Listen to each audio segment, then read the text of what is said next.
The transport ship descended through Earth's atmosphere like a falling star made of metal and purpose. Inside the main chamber, Empress Kiravan sat perfectly still on her command throne, her silver skin reflecting the blue glow of the control panels. Her amber eyes watched the planet below with the same expression she had worn for 30 years of rule, cold, calculating, unmoved. Behind her, in a smaller chamber separated by a thick transparent wall, Princess Velsha sat in her hover chair. The girl was 12 years old by human counting, though her species aged differently. Her legs hung thin and motionless beneath her ceremonial robes, withered from a genetic disorder that even the most advanced Velkari medicine could not cure. She stared at her hands, folded in her lap, never looking up. The Empress never turned to look at her daughter. She had not spoken to the girl since they boarded the ship 3 days ago, except to give short commands. Sit straight. Do not speak unless spoken to. Remember, you represent the Empire. The Velkari Empire controlled 47 star systems. Every planet, every moon, every station bowed to Kiravan's authority. She had crushed rebellions without hesitation.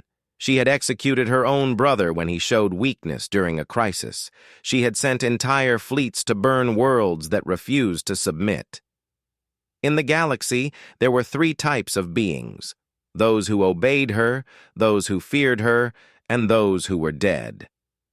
Now she was coming to Earth for the first contact summit, where humans would present their case for joining the Galactic Council. The Velkari held veto power. One word from Kiravan could end humanity's hopes forever. The ship landed in Seoul at exactly the appointed time. The Empress did not believe in being early or late. Precision was strength. As the landing ramp extended, Kiravan stood. She was tall, even by her species' standards, nearly 7 feet in human measurement. Her ceremonial armor was black and silver, decorated with symbols of every world she had conquered. Her face showed no emotion as she walked down the ramp, her boots hitting the ground with deliberate force. The human delegation waited at the bottom. Politicians in suits, military officers in uniforms, diplomats with forced smiles. They all bowed low. Some of them were shaking. "Welcome to Earth, Your Majesty," said the lead diplomat, a woman with gray hair and careful eyes. "We are honored by your presence." Kiravan did not respond. She simply walked past them toward the waiting vehicles. Her guards followed in perfect formation. At the very back, almost forgotten, came Velsha's hover chair, guided by a servant who kept his eyes down. The princess saw the humans staring at her, some with curiosity, some with pity. She wanted to disappear. In the Velkari Empire, physical weakness was shameful. Her mother had kept her hidden from public view for her entire life. The court knew the Empress had a daughter, but few had ever seen her. Official images never included her. State ceremonies happened without her. Velsha understood why. Her mother was strong, perfect, unbreakable, and she was none of those things. She was the crack in the Empress's armor, the weakness that could never be shown. The convoy traveled through the city to a massive hotel complex built especially for the summit. It was beautiful, with gardens and water features and buildings of glass that reflected the sky. The humans had spent years preparing for this moment, hoping to impress the alien delegates. Kiravan barely looked at it. Beauty meant nothing to her. She cared only about power, order, and control. Her suite occupied the entire top floor of the main tower. Security was absolute. Guards at every entrance, sensors in every wall, weapons systems hidden in the ceiling. The other delegates were scattered throughout the building, but the Velkari section was separate, isolated, untouchable. The Empress spent the first evening reviewing reports and preparing for the next day's negotiations. She worked alone in her office, surrounded by holographic displays showing star charts, military positions, and economic data. She did not eat. She did not rest. She simply worked, as she always did. In a smaller room down the hall, Velsha sat in her hover chair by the window, looking out at the city lights. Earth was so different from the Velkari home world. There were so many colors here, so many sounds. She could hear music drifting up from somewhere below, something bright and strange. She wondered what it would be like to go down there, to see the city, to talk to the humans. But she knew better than to ask. Her mother would say no. Her mother always said no. A servant brought her dinner on a tray. Velkari food, bland and nutritious. Velsha ate mechanically, tasting nothing. When she was finished, the servant took the tray away without a word. No one ever spoke to her unless required by duty. That night, Velsha dreamed of running. In her dreams, her legs were strong and whole. She ran through fields of earth flowers she had seen in the educational programs, laughing, free. But when she woke, she was still in her chair, and her legs were still useless, and the real world came crashing back like ice water. The summit began the next morning. The Empress attended every session, sitting in the Velkari delegation box with perfect posture, her face showing nothing. The humans presented their technology, their culture, their promises of cooperation. Other alien species spoke for and against Earth's admission to the Council. Some saw potential in humanity, others saw only danger. Kiravan said nothing.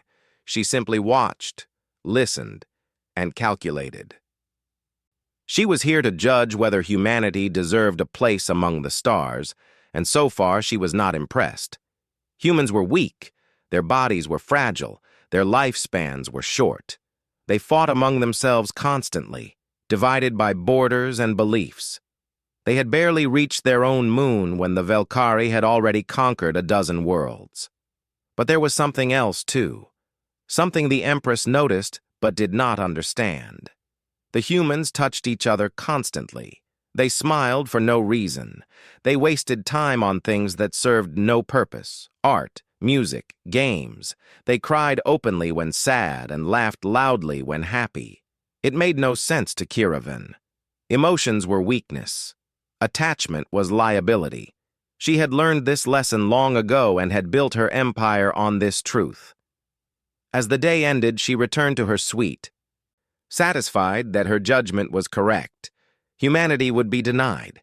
They were too soft, too chaotic, too vulnerable to be trusted with access to the greater galaxy. She did not know that tomorrow everything would change. She did not know that her daughter was about to meet someone who would shatter every certainty she held. She did not know that a simple human waiter was about to teach the most powerful being in 47 systems what it truly meant to be strong. The second day of the summit was longer than the first.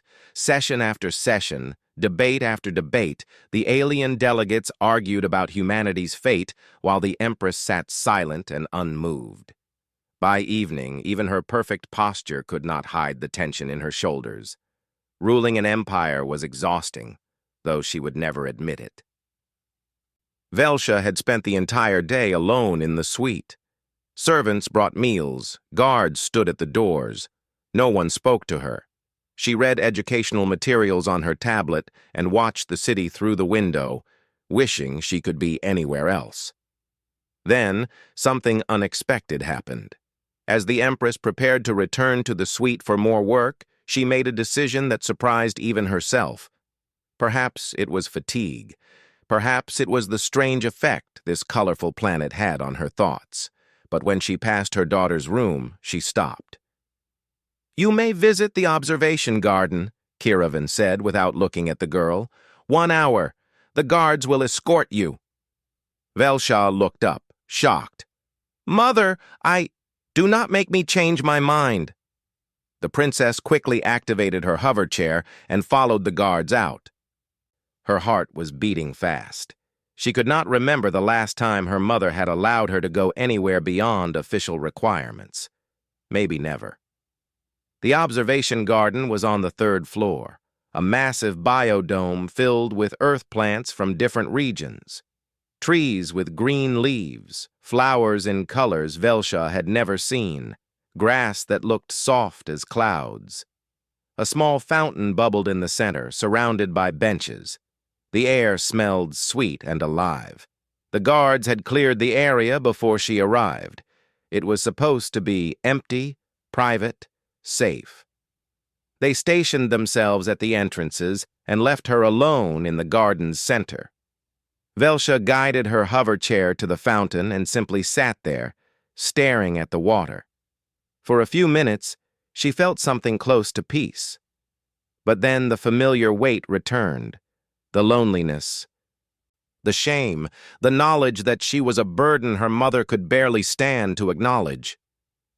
She started crying, not loud sobs, just quiet tears that fell into the fountain water, mixing with the ripples.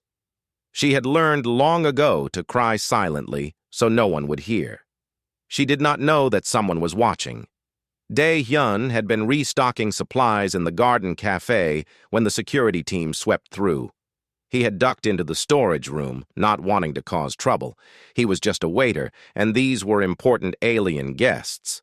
Better to stay hidden until they left. But then he heard the sound. Quiet crying. He peeked through the storage room door and saw her, a young alien girl in a hover chair sitting by the fountain, tears glowing faintly on her silver cheeks. Dae-hyun had worked at the hotel for 3 years. He had served important people, celebrities, politicians. He knew when to be invisible. But seeing someone cry alone went against everything his mother had taught him. You help people who are hurting. It did not matter who they were. He stepped out of the storage room carefully, making sure she could hear him coming. He did not want to startle her. Velsha's head snapped up. She saw a human, young, wearing a server's uniform, black hair falling across his forehead. He should not be here. This area was secured. But he was not running away or calling for guards. He was just standing there, looking concerned. "Hey," Dae-hyun said softly in Korean. The translator implant in Velsha's ear immediately rendered it into her language. "Are you okay?" No one had asked her that question in years, maybe ever. She stared at him. "You should not be here." "Yeah, probably not," he admitted. "I work in the cafe, lost track of time. But you look like you're having a rough day." Velsha did not know how to respond. In the Velkari court, no one spoke to her this casually. Everyone used formal titles and kept their distance. This human was treating her like a normal person. "I am fine," she said, the automatic response. Dae-hyun tilted his head. "That's what people say when they're not fine." He walked closer, but not too close, respecting her space. He sat down on the bench near the fountain, a comfortable distance away, close enough to talk, far enough to not be threatening. "My name is Dae-hyun," he said. "What's yours?" Velsha hesitated. Should she tell him? Would he treat her differently if he knew she was the Empress's daughter? But something about his easy manner made her want to be honest. "Velsha." "Nice to meet you, Velsha." He smiled, and it was a real smile, not the forced diplomatic ones she had seen from humans at the summit. "First time on Earth?" She nodded. "What do you think so far?" "It is very green," she said quietly. "We do not have this many plants on my world." "Yeah, Earth's good at plants. We're okay at other stuff too." He paused. "So, what brought you here? The summit?" "My mother is at the summit. I am just accompanying her." "Ah, must be boring for you." Velsha blinked. Boring. Yes, that was exactly what it was. But no one had ever acknowledged that before. She was supposed to be grateful for any opportunity her mother gave her, even if that opportunity meant sitting alone in rooms for days. "Yes," she admitted. "It is boring." Dae-hyun nodded like this was the most natural thing in the world. He looked at her hover chair without the pity she usually saw in people's eyes, just curiosity. "My sister has a chair too," he said casually. "Hers doesn't float, though. That's pretty cool." Velsha looked down at her chair. "Your sister?" Yeah, Ji-won. She's in medical school now. Born with something wrong with her spine. Doctors said she'd never leave bed, but she proved them wrong. She's stubborn like that. He laughed. Drives me crazy sometimes, but I'm proud of her. Velsha listened, fascinated. This human spoke about his sister's disability so naturally, without shame or hiding. Do people treat her badly because of the chair? Dae-hyun's expression darkened slightly. Some people are jerks, yeah, but Ji-won doesn't let them get to her. She says anyone who judges her for something she can't control isn't worth her time. He looked at Velsha. She's right. Something cracked in Velsha's chest, like ice breaking. She had never thought about it that way.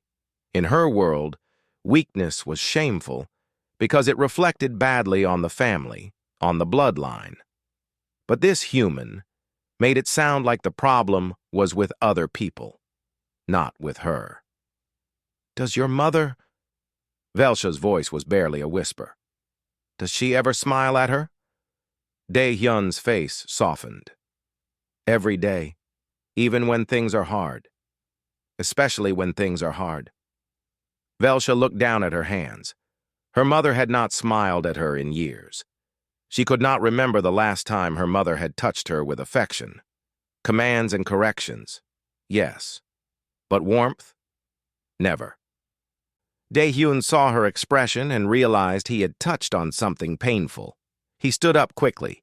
Hey, you want to see something cool? Velsha looked up, confused. What? He pulled out his phone and scrolled through his music. My sister sent me this song yesterday. It's really catchy. Drives you crazy in a good way. He hit play. Bright, energetic K-pop music filled the garden. Drums and synthesizers and voices singing in Korean about love and dreams and dancing through the night. It was nothing like the formal Valkyrie music Velsha knew. It was chaotic and joyful and completely ridiculous. And then Dae-hyun started dancing. Dae-hyun was not a good dancer. He knew this. His sister told him this regularly, but that was not the point. The point was to make this sad alien girl smile, even for a moment. So he danced in the middle of the garden like nobody was watching, moving to the beat with exaggerated movements and silly expressions. He spun around. He waved his arms. He did a move his sister called the robot, even though it looked nothing like a robot. He was completely ridiculous, and he knew it, and he did not care. Velsha stared at him. This made no sense. He was making himself look foolish on purpose. In the Valkyrie Empire, dignity was everything. You never made yourself appear weak or silly or undignified.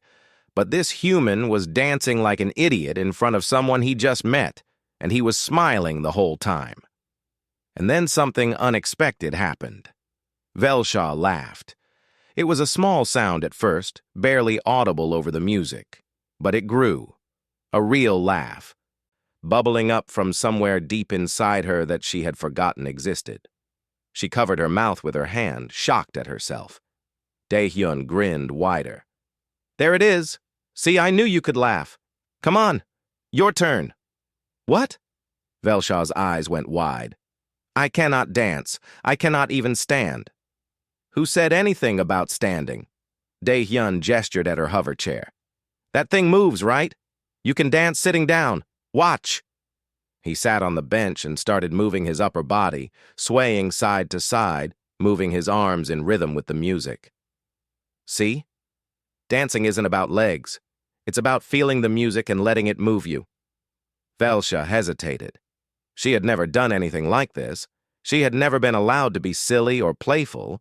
Her entire life was about being proper, being quiet, being invisible. But something about this human's infectious joy made her want to try.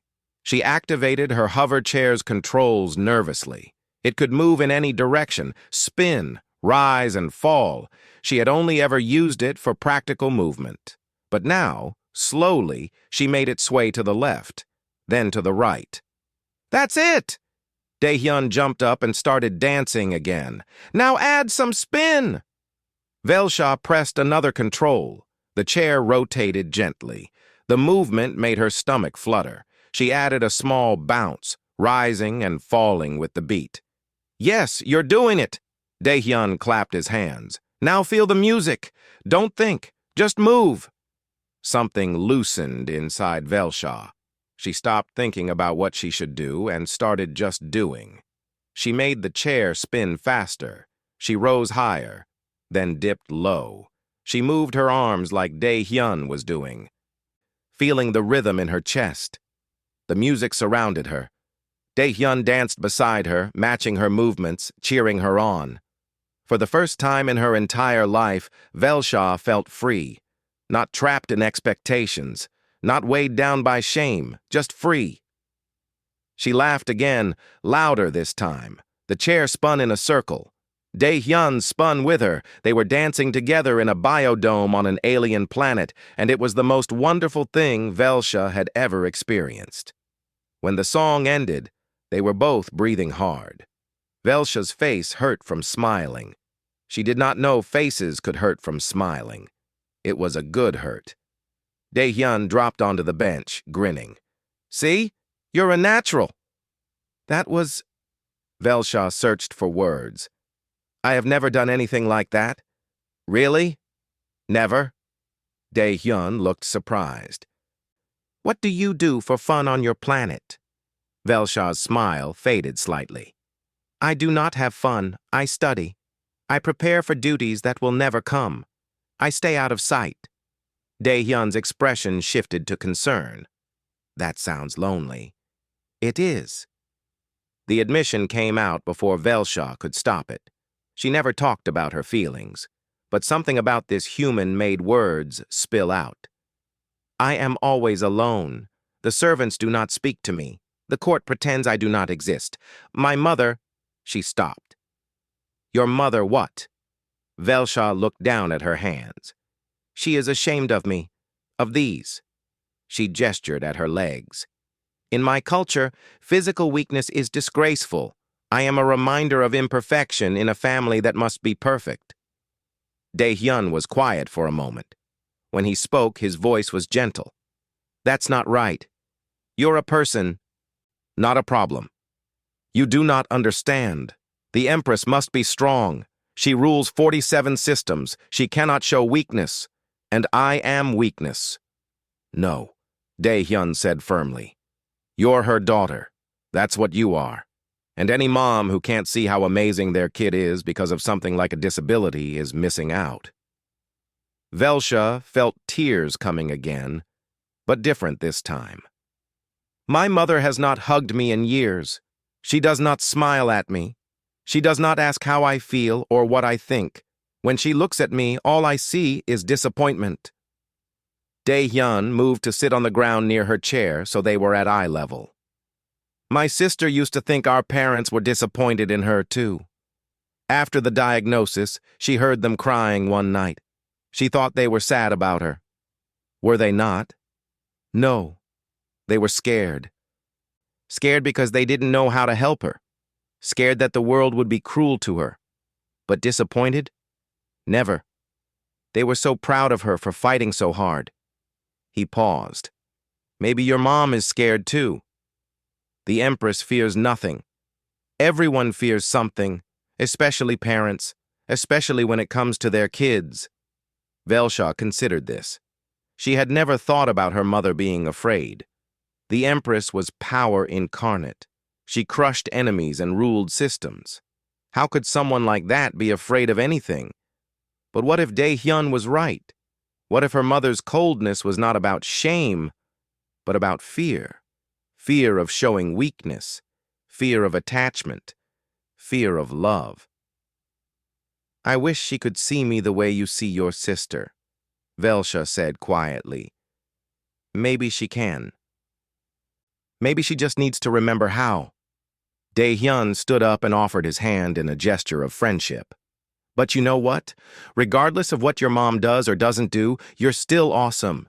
You just danced for the first time in your life. That's brave." Velsha looked at his offered hand. In her culture, touching was formal, ritualized. But this felt different. She reached out and took his hand with both of hers. "Thank you, Dae-hyun, for making me laugh, for dancing with me, for treating me like a normal person. You are normal, normal with a cool floating chair." She smiled again. "Will I see you again? I work here every day, so probably. If you want to hang out again, I'll be around. Maybe I can show you more Earth music. We have thousands of types. I would like that very much." They talked for a while longer. Dae-hyun told her about Seoul, about his life, about his sister's stubbornness, and his mother's cooking, and his father's terrible jokes. Velsha listened to every word, hungry for normalcy, for connection, for friendship. She did not notice the time passing. She did not see the shadow in the doorway. The Empress had been standing there for 10 minutes, watching her daughter laugh and talk with a human stranger, watching her dance, watching her come alive in ways Kiravan had never seen. And for the first time in 30 years, the Empress felt her carefully constructed walls begin to crack. Empress Kiravan had not intended to come to the garden herself. She had servants for such things, guards to retrieve her daughter when the permitted hour was over, but something had pulled her from her work, a strange feeling she could not name. Curiosity, perhaps, or concern. She told herself it was merely a security check. The guards had reported that Velsha was still in the garden and protocols required verification. But that was a lie, and the Empress knew it. She walked through the corridors alone, without escorts, without ceremony. When she reached the garden entrance, the guards moved to announce her, but she raised a hand for silence. Through the transparent doors, she could see her daughter, and she could see the human. Her first instinct was rage. How had security failed? How had an unauthorized person gotten close to her daughter? Her hand moved toward the weapon at her belt. She would kill him herself for this breach. But then she heard the music. Bright, strange, chaotic Earth music, and she saw her daughter moving in the hover chair, spinning and swaying. Her arms raised, her face transformed by joy. Kiravan froze. She had never seen Velsha smile like that, never heard her laugh like that. In 12 years, her daughter had been quiet, subdued, gray as stone. The Empress had told herself this was proper, that it showed discipline and strength. But looking at Velsha now, she realized it had been death, a slow suffocation of everything bright and alive in the girl.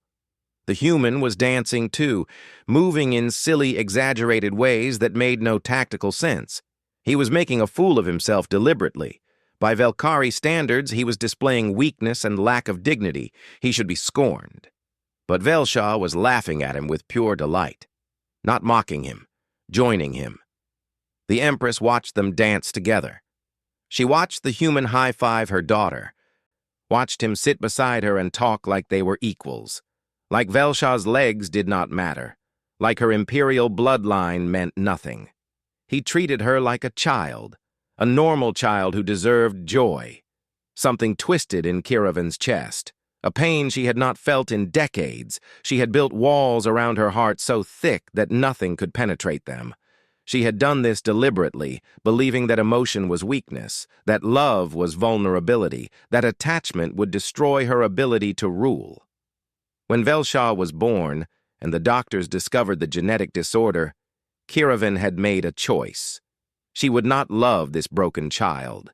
She would not let herself be weakened by maternal feelings. She would keep distance, maintain control, ensure that her daughter's imperfection did not reflect on the Empire's strength.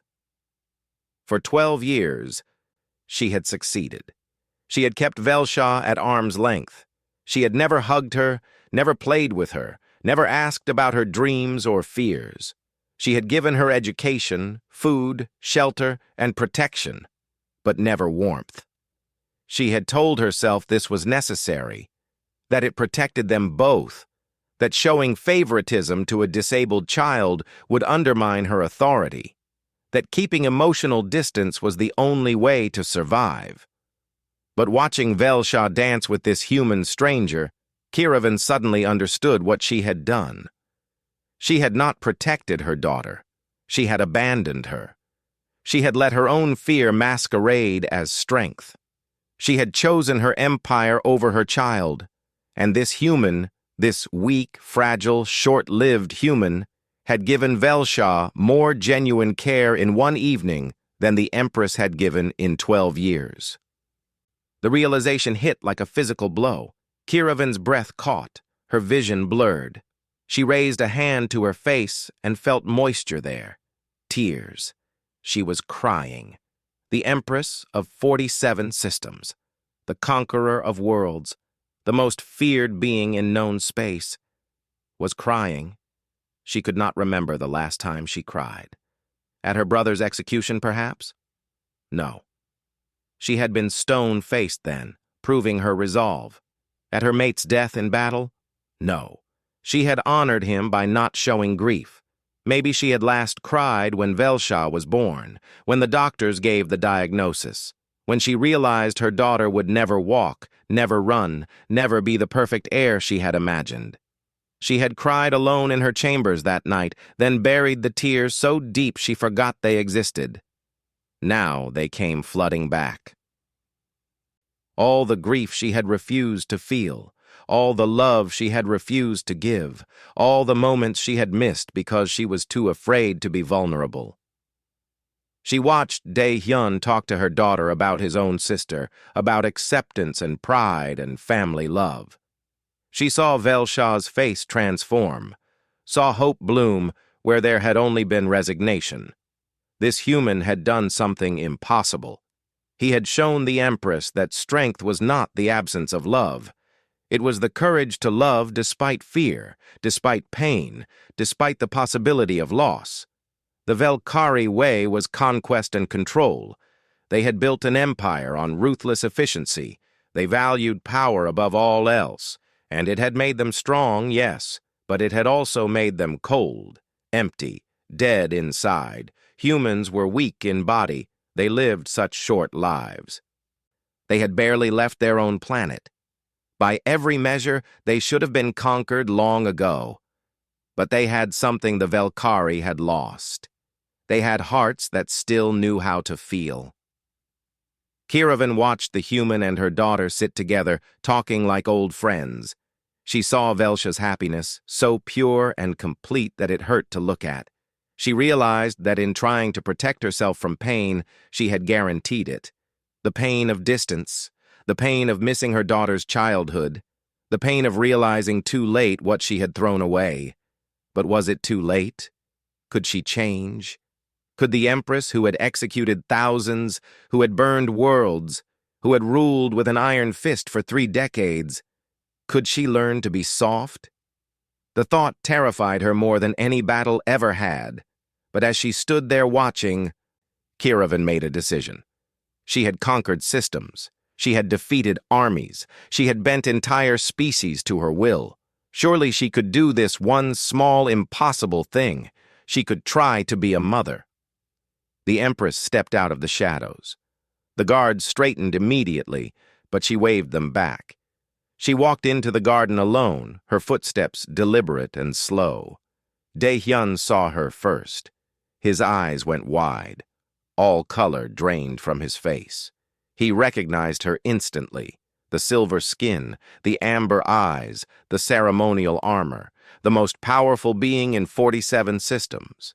And he had been alone with her daughter. He scrambled to his feet and bowed so low his forehead nearly touched the ground.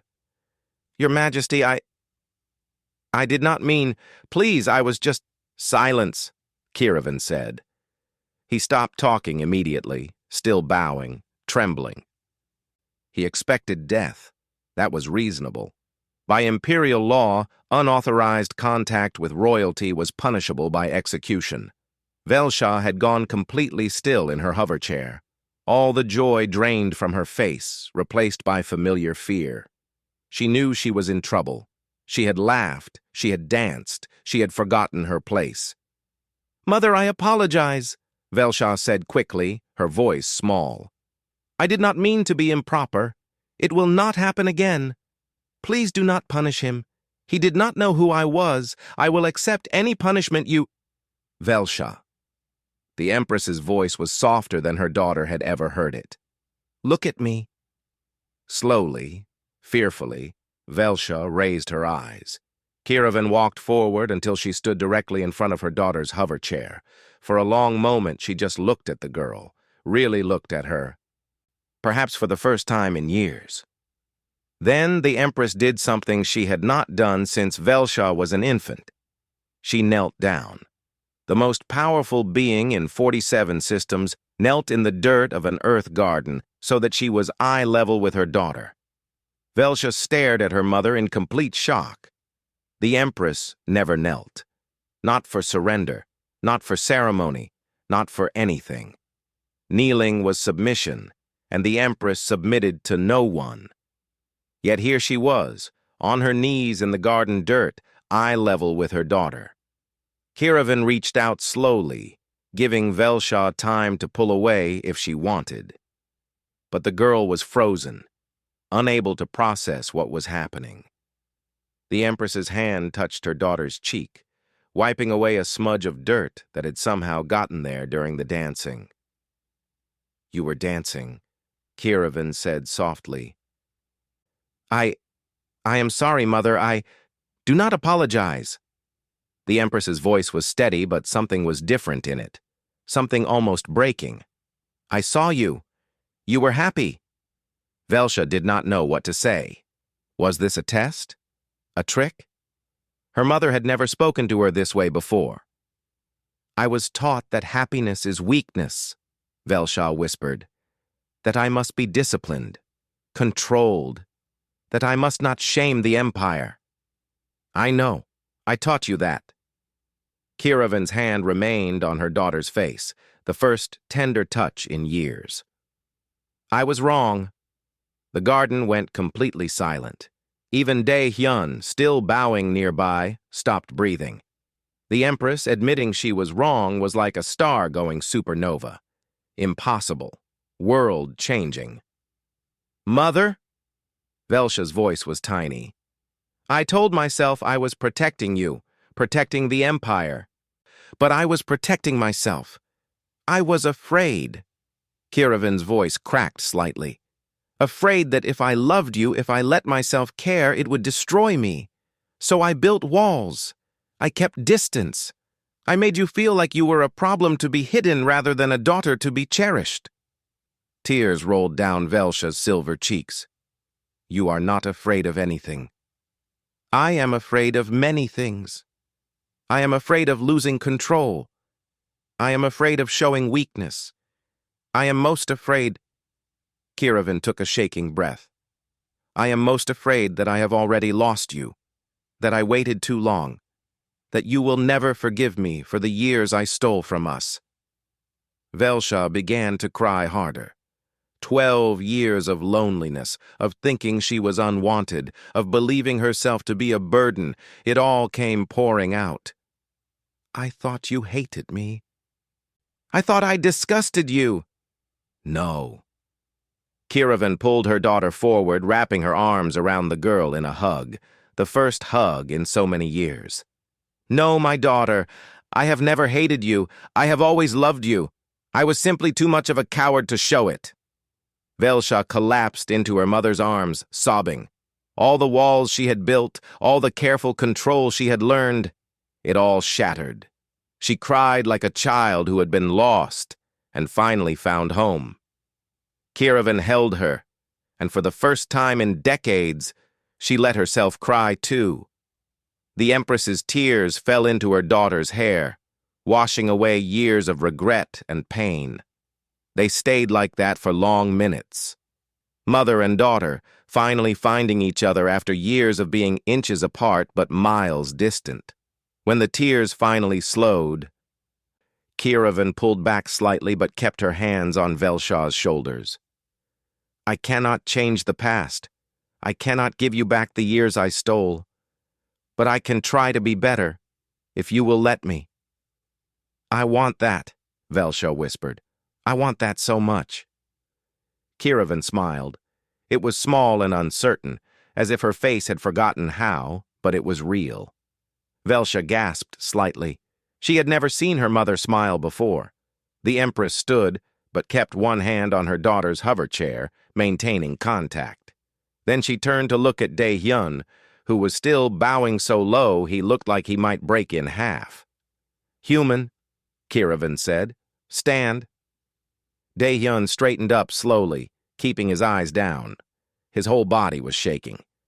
"Your Majesty, I swear I meant no disrespect. I did not know she was your daughter. I just saw someone who was sad and I—" "What is your name?"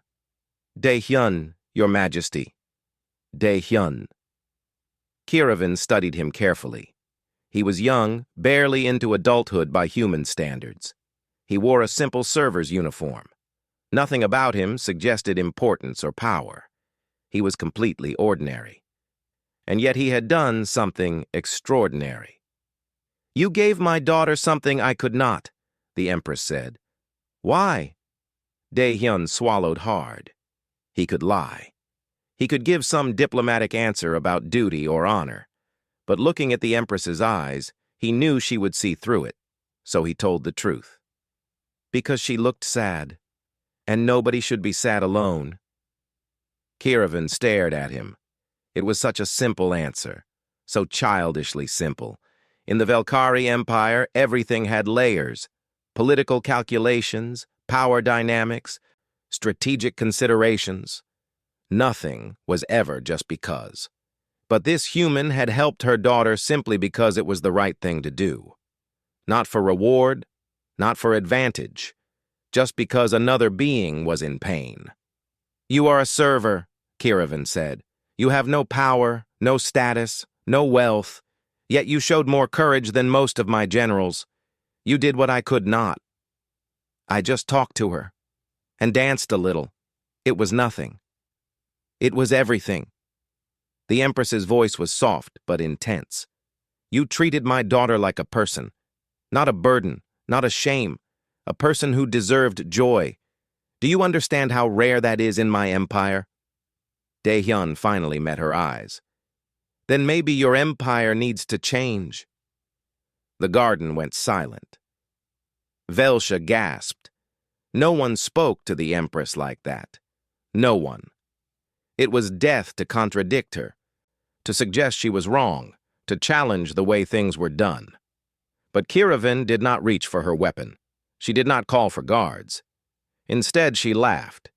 It was a short, surprised sound, rusty from disuse. But it was genuine. "You are either very brave or very stupid," the Empress said. "Probably both, Your Majesty. Your species is weak. Your bodies are fragile. Your lifespans are short. By every logical measure, you should have been conquered long ago. Do you know why you have not been?" Dae-hyun shook his head. "Because you have something we lost long ago. You have hearts that remember how to care. You have the courage to be vulnerable. You help strangers for no reason except that it is right." Kiravan looked at her daughter, then back at him. "You remind us that power without compassion is just tyranny." "My mom says the same thing," Dae-hyun admitted. "She says being strong means protecting people who cannot protect themselves." "Your mother is wise." The Empress paused. "Does she know you are here? That you stayed past your work hours?" No. I might be in trouble when I get home." "Then we are both facing the disapproval of our mothers tonight." It was such an absurdly normal thing for the Empress of 47 systems to say that Dae-hyun almost laughed. But he caught himself, not sure if humor was appropriate. Kiravan saw his struggle and smiled again, more easily this time. "You may laugh, Dae-hyun. I have decided I like the sound of laughter." Velsha made a small, happy sound. Her mother liked laughter. Her mother was smiling. Her mother had hugged her. The world had turned completely upside down in the best possible way. The Empress knelt down again beside her daughter. "Velsha, I have been wrong about many things, but I want to start being right. Will you help me learn?" "Learn what, Mother?" How to be the mother you deserve. How to make you smile the way you smiled when you were dancing. She looked at Dae-hyun. Perhaps this human can help us both, if he is willing. Dae-hyun blinked. Me? Help you? I am just a waiter. You are someone who knows how to care without calculation. That is more valuable than any title. Kiravan stood. Tomorrow the summit continues. The decision about humanity's admission to the Galactic Council will be made soon. I came to Earth believing I knew what humanity was. I was wrong about that too. She looked between her daughter and Dae-hyun. Seeing them together, an alien princess and a human waiter, brought together by nothing more than kindness and chance. Perhaps, the Empress said quietly, humanity's greatest strength is that you never forgot how to be human. The final day of the summit arrived with clear skies and nervous energy.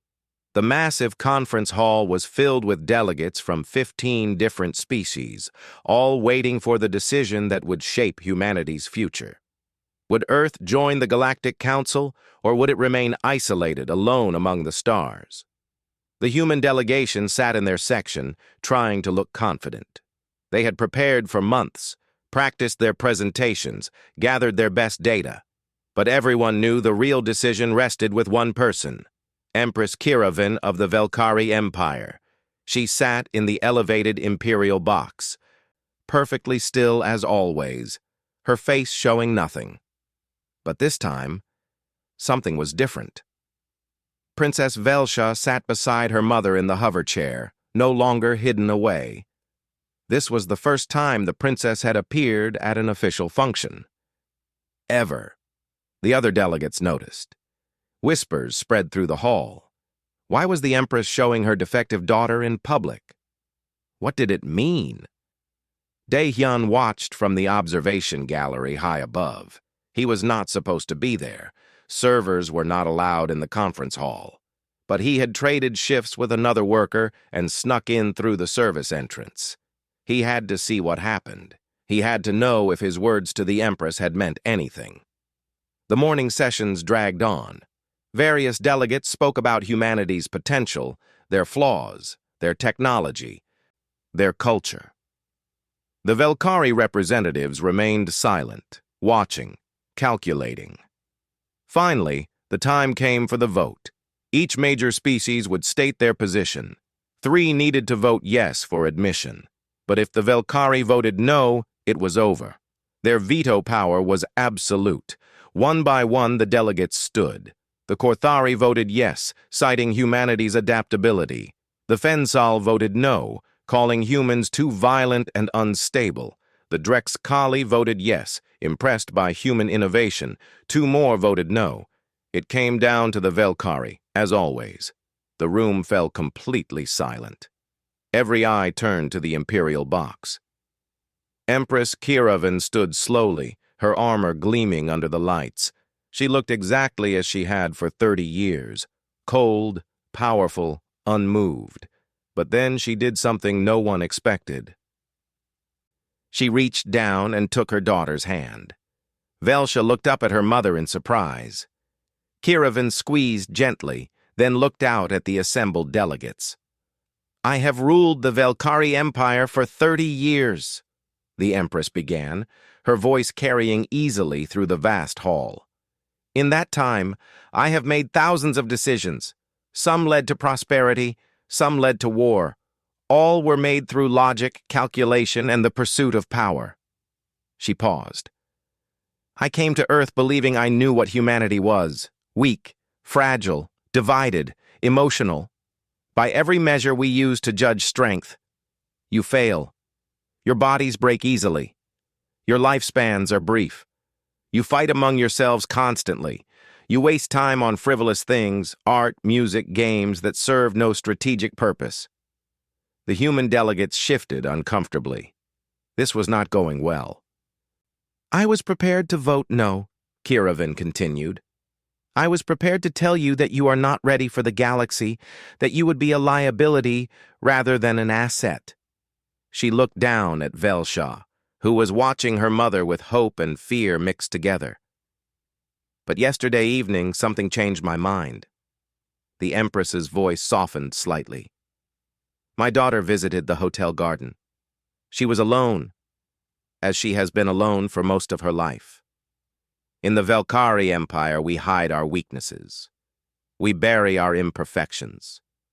We believe that strength means having no vulnerabilities. Kiravan's grip on Velsha's hand tightened. My daughter was born with a condition that prevents her from walking. By our laws, she should have been celebrated, supported, loved. Instead, I hid her away. I kept her from public view. I told myself I was protecting her, but I was protecting myself. I was protecting my image of strength. The delegates listened in stunned silence. The Empress never spoke of personal matters, never showed weakness. This was unprecedented. In that garden, my daughter met a human, a server named Dae-hyun, who works in this very building.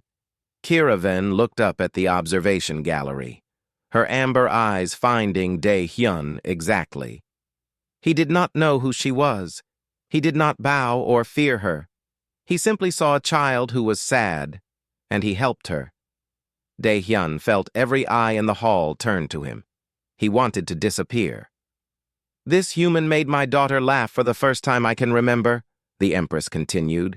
He danced with her. He treated her disability not as a source of shame, but as simply part of who she is. He did this for no reward, no political gain. He did it because, in his words, nobody should be sad alone.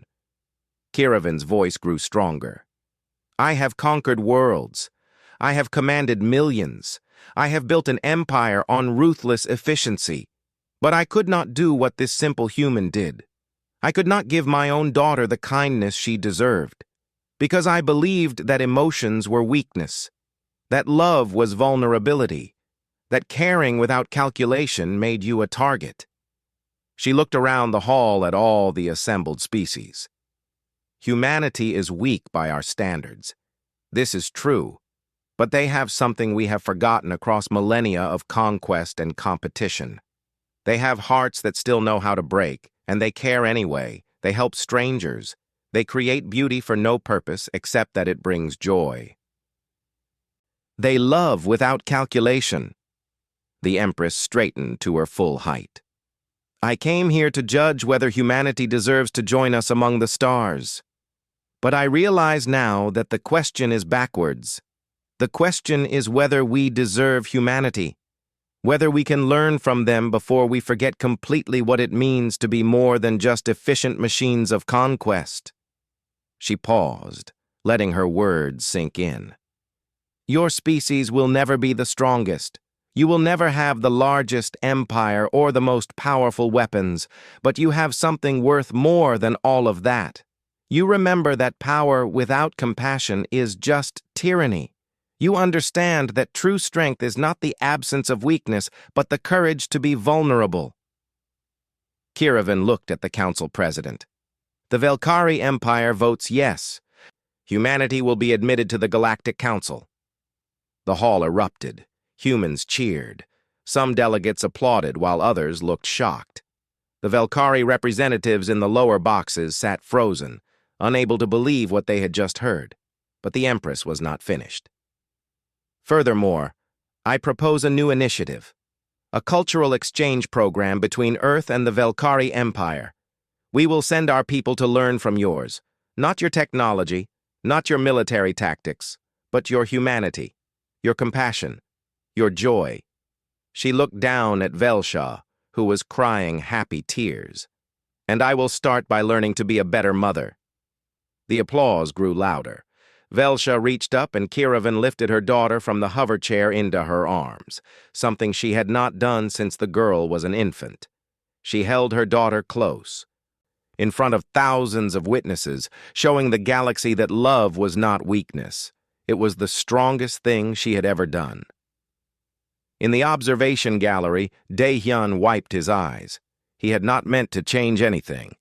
He had just tried to help someone who was sad. But somehow, impossibly, that simple act had shifted the course of history. A human delegate found him later and tried to offer him rewards, money, position, recognition. But Dae-hyun refused. He did not want to be famous. He just wanted to go back to work, to help his sister finish medical school, to live his simple life. But before he could leave, Velsha found him. The princess approached with her mother beside her, both smiling. "Dae-hyun," Velsha said shyly, "thank you for everything." "You do not have to thank me. I am just glad you are happy." Kiravan studied him. "My daughter would like to stay on Earth for a while, to learn about your culture, to experience life without the weight of imperial expectations. Would you be willing to show her your world? As a friend?" Dae-hyun looked at Velsha, who nodded eagerly. "I would be honored," he said. "My sister would love to meet you. She has a lot of thoughts about disabled accessibility that she would probably talk your ear off about." Velsha laughed. "I would like that very much." And so a new chapter began. Not just for humanity and the Velkari Empire, but for one alien princess who learned to dance and one human waiter who remembered that kindness costs nothing but means everything. 3 months passed, like the turning of seasons. Earth adjusted to its new status as a council member, while the galaxy adjusted to the idea that humanity mattered. Trade agreements were signed, embassies were established, ships began traveling between worlds that had never met before. But the biggest changes happened quietly, far from official ceremonies and political meetings. Princess Velsha stayed on Earth, living in a modest apartment near the hotel where she first met Dae-hyun. The Empress had wanted to provide a palace, full security, every luxury. But Velsha asked for something different. She wanted normal. She wanted to understand how regular people lived. Kiravan agreed, though she assigned 2 guards who tried very hard to be invisible.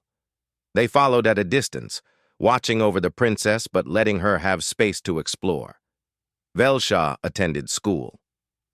Not an elite academy, but a regular human school where other kids used wheelchairs and crutches and had all kinds of differences.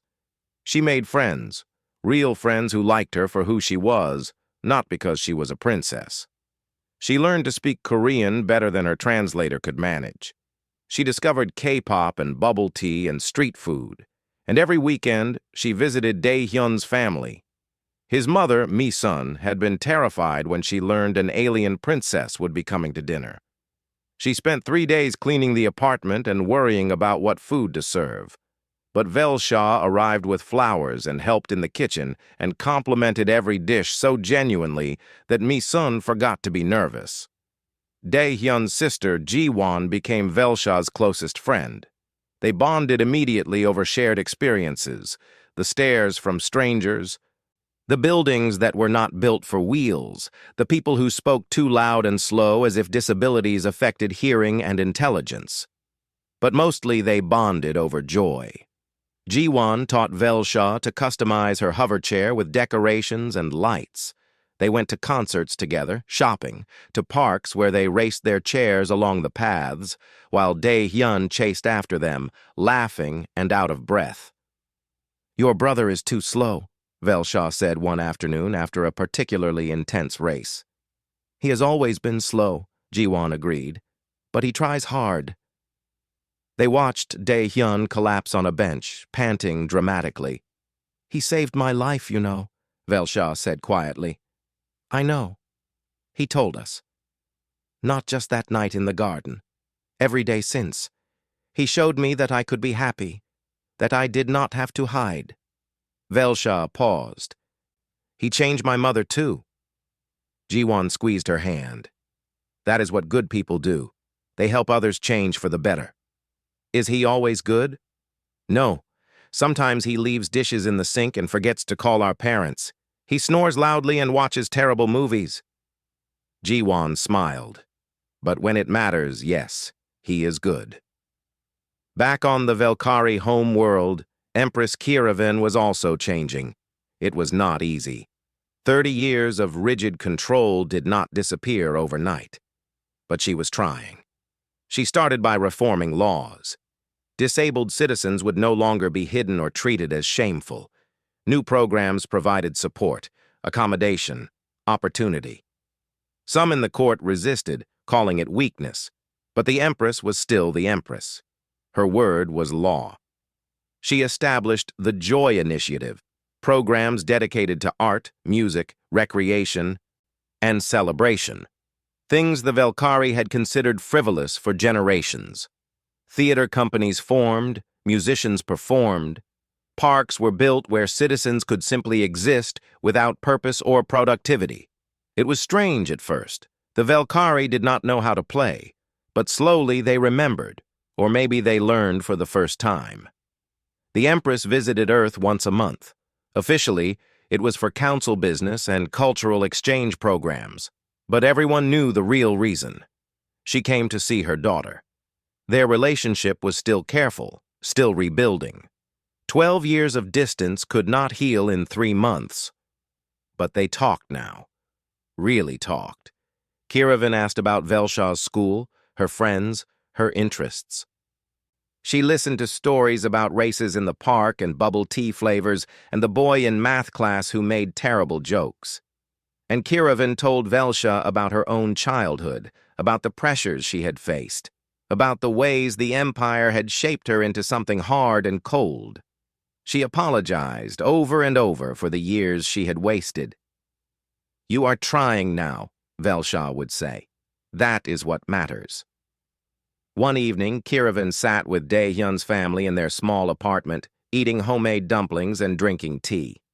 The most powerful being in 47 systems sitting at a simple table with a server's family. It would have been unthinkable months ago. "Your son changed my life," Kiravan said to Misun. "He taught me what I had forgotten." Misun smiled warmly. "He learned it from his father and me. We always taught our children that helping others is the most important thing. You raised him well." "We tried. He is a good boy, lazy sometimes, but good." "Mom!" Daehyun protested from across the table. Everyone laughed. Kiravan found herself laughing too. It came easier now. She was learning. The cultural exchange program brought Velkhari citizens to Earth in growing numbers. They came expecting to study human technology or tactics. Instead, they learned to dance, to paint, to laugh at comedy shows, to help strangers without calculating the benefit. Some returned to the Empire and went back to their old ways, but others changed. They brought home new ideas about compassion and community and joy. Slowly, the cold Velkhari society began to warm. Not everyone approved. Some generals called it weakness. Some politicians called it foolishness. But they had seen the Empress with her daughter. They had seen her smile. And they understood that the old ways were ending whether they liked it or not. 1 year after that first meeting in the garden, Velsha held a celebration. She invited everyone who had touched her life, classmates, teachers, friends, Ji-won and her family, the guards who pretended to be invisible, even some of the hotel staff who remembered her.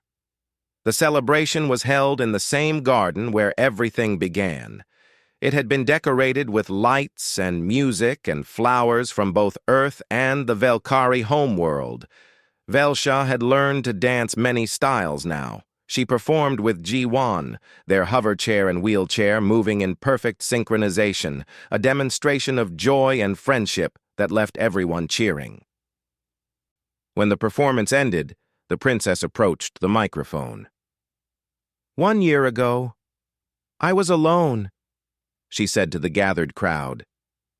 "I believed I was broken, shameful, unwanted. I thought happiness was not for people like me." She looked at Daehyun, who stood with his family near the fountain. "Then I met someone who showed me differently, not through grand gestures or speeches, but through simple kindness. He danced with me when I needed to laugh. He treated me like a normal person when everyone else treated me like a problem." Velsha's voice strengthened. "Humans have a saying, 1 person can change the world. I did not believe it before." But Dae-hyun changed my world. He changed my mother's world. He changed the relationship between our species.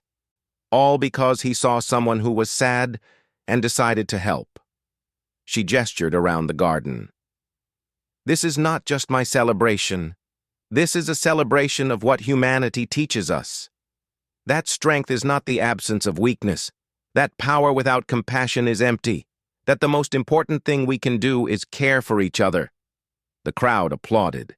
Kiravan stood with tears in her eyes, watching her daughter speak with confidence and joy. This was the girl she almost lost because she had been too afraid to love. After the speeches, after the food and music and laughter, Dae-hyun found himself alone by the fountain, the same place where it all began. Velsha approached in her hover chair, now decorated with paint and stickers and all kinds of personal touches. "Thank you," she said simply. "You have thanked me many times. I will thank you many more. You gave me my life back. You gave me my mother back." Dae-hyun smiled. "I just danced with you. You did more than that. You showed me that I matter, that I deserve happiness, that my disability does not define my worth." She paused. "Ji-won says you are going to university next year, medical school, like her." "Trying to. The scholarship came through, so maybe. You will help many people, I think. You have a gift for it. I just try to be kind, like my parents taught me." Velsha reached out and took his hand, the way she had that first night. "The galaxy is changing because of you, not with weapons or force, but with compassion. That is the most powerful thing of all." Empress Kiravan watched them from across the garden.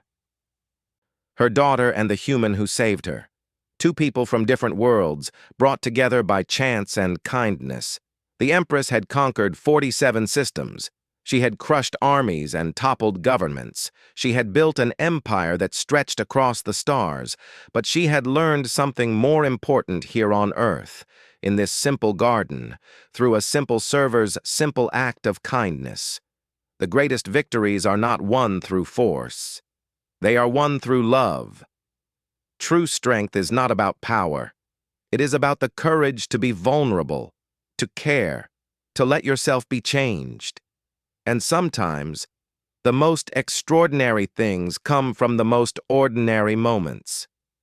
Kiravan smiled, watching her daughter laugh with her friend. The cold heart that had ruled for 30 years was warm now. It beat with life and hope and the knowledge that it was never too late to change. Above them, stars filled the sky. Earth stars and distant suns where the Velkari Empire spread. Two civilizations, so different, learning from each other. And it all started with a dance. A human waiter who saw an alien princess crying alone and decided that nobody should be sad by themselves. That simple choice echoed across the galaxy, proving what humanity had always known deep in their bones. Kindness matters, compassion matters, love matters. In the end, these things matter most of all. The celebration continued into the night, full of music and laughter and hope. The Empress danced with her daughter for the first time, awkward and unsure but trying. Dae-hyun's mother taught Velkari guards how to make dumplings. Ji-won and Velsha raced around the garden while everyone cheered, and in that moment the future looked bright, not perfect. There would still be challenges, conflicts, difficulties. Change was never easy, but it was possible. And it started with simple human truth, that every person, regardless of their abilities or origins, deserves dignity, compassion, and joy. The human waiter returned to his simple life, but he had changed the galaxy. The alien princess found happiness and purpose, no longer hidden, but celebrated. The Empress learned to be a mother, and in doing so, became a better ruler. And the lesson spread across Earth, across the Velkari Empire, across the stars. One act of kindness can change everything. One dance can start a revolution. One person who cares can save a world. This is humanity's strength. Not technology or weapons or conquest, but hearts that remember how to love. And that, in the end, is the most powerful force in the universe.